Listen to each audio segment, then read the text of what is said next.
Sveiciens piekdienā investoriem. Kā jums patīk šī nedēļa? Jautri ne finanšu tirgos. Jā. Bet, kas tad traks ir noticis? Nekas baigi traks nav noticis. Jā, tur S&P indeks, S&P 500 indeks mazliet nokrities, bet, ja pastamies pat augstākajiem punktiem, 6 ir kaut ko procentu. Tas nav nekas ārprātējs, tas ir normāli. Tajā pašā laikā kaut kādas aptaujas liecina, ka šis ir pesimistiskākais noskaņojums ikdienas investoriem kaut kādā ilgā laikā.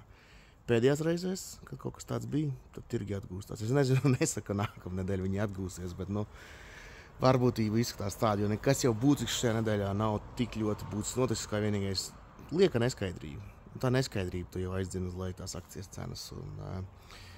Tarifu draudi, nē, tomēr atliekam, tarifu draudi, neatliekam, tarifu draudi, neatliekam. Tas beigās kā ar to vilku, jā, kur tur sauca vilks, jā, un tad, kad viņš tiešām nāks, tad neviens vairs neticēs, ka viņš nāk. Vai kādam tiešām vajadzēs uzlikt, bet pagaidām šis tā ļoti, ļoti būtiski ietekmi nav atstājis.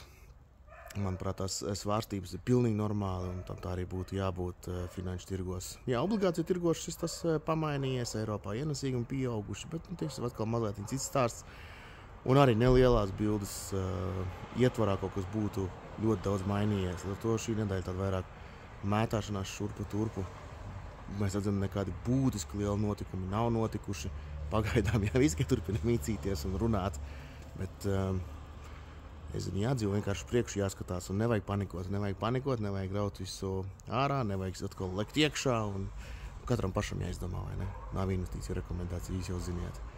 Bet panikot nevajag, bet vajag kārtīgi izvērtēt, kas kā ir, kāpēc, kas ir portfeļos un tam līdzīgi.